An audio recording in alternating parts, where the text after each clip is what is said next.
Fast ফুডের এই আইটেমটি একবার তৈরি করা শিখে গেলে সেদিন থেকে রেস্তোরাঁ যাওয়ার কথা আর কল্পনায়ও আসবে না। খুবই সহজে এবং কম সময়ে মাত্র 1 কাপ আটা আর ঘরে রান্না করা গরুর মাংস দিয়ে ফাস্ট ফুডের এই দামি আইটেমটি ঘরেই তৈরি করে নিয়েছি। বাইরের কেনা খাবার কতটা স্বাস্থ্যকর এবং পরিচ্ছন্ন উপায়ে তৈরি করা হয় সেটা নিয়ে থেকে যায় অনেক প্রশ্ন। So let's get cooking and welcome back to Dilshahraj world. First of all আমি আটার খামিরটা তৈরি করে নেব। এর জন্য একটা মিক্সিং বলে 1/2 কাপ নিয়েছি কুসুম গরম দুধ। এখানে কুসুম গরম দুধই দিতে হবে। 1 টেবিল স্পুন দিয়েছি চিনি এবং সামান্য লবণ দিয়েছি। 1 টেবিল স্পুন দিচ্ছি ইস্ট। এখানে ইস্টটা অবশ্যই ব্যবহার করতে হবে যেহেতু এটা বিফ বান, আর বানটা অবশ্যই রুটির মতো হয়। সো ইস্টটা এখানে ব্যবহার করতে হবে। যে কোনো ধরনের সুপার শপে কিন্তু ইস্ট কিনতে পাওয়া যায়। আমি যে ইস্টটা ব্যবহার করেছি এটা হচ্ছে হাইকো ব্র্যান্ডের। এটার দাম হচ্ছে 50 টাকা।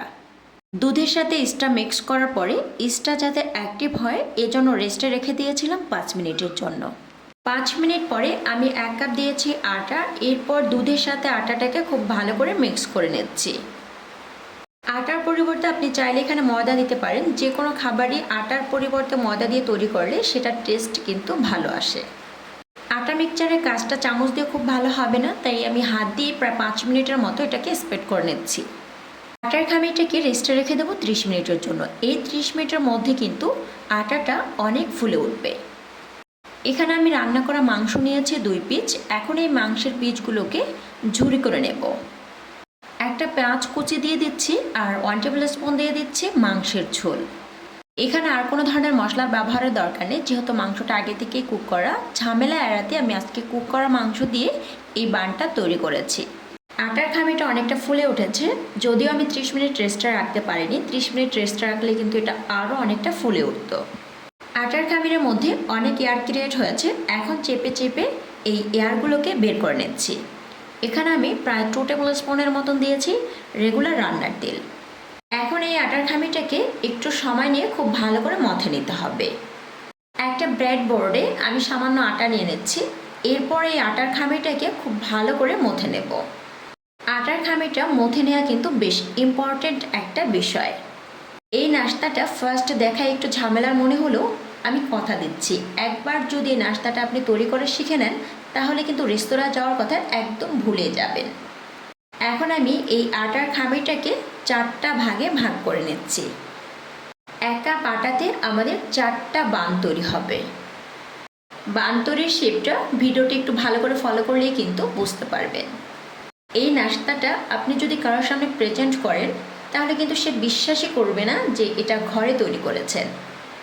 1 টুকরো লেচি নিয়েছি আর মাঝ বরাবর একটু গর্ত করে নিয়েছি। এরপর আমি তাতে গরুর মাংস দিয়ে এরকম গোল করে শেপ দিয়ে দিচ্ছি। সেম পদ্ধতিতে আমি সবগুলো বানের শেপ দিয়ে নেব। বোর্ডে আবারও আটা ছিটে নিয়েছি যাতে করে বানগুলো বোর্ডের সাথে লেগে না যায়। বানের বাহ্যিক লুকটা দেখতে যাতে দোকানের মতো লাগে তাই আমি উপর দিয়ে কিছুটা তিল ছড়িয়ে দেব। সামান্য দুধ দিয়ে বানের উপর দিকটা স্প্রেড করে নিচ্ছি। এরপর তার উপরে তিল ছড়িয়ে দিচ্ছি। এখানে দুধের পরিবর্তে আপনি চাইলে পানি দিয়েও কিন্তু এই তিলটা স্প্রেড করে নিতে পারেন। একই প্রসেসে সবগুলো বানের উপরে তিল ছড়িয়ে নিচ্ছি। বানের ওপর সাইডে তিল দেওয়ার কারণে এটা কিন্তু হুবহু দোকানের মতো লাগবে দেখতে। সো এখন এই বানগুলোকে রেস্টে রেখে দেব 10 মিনিটের জন্য। এই 10 মিনিটের মধ্যে বানগুলো কিন্তু আরও ফুলবে। একটা প্যানে পরিমাণ মতো তেল নিয়েছি।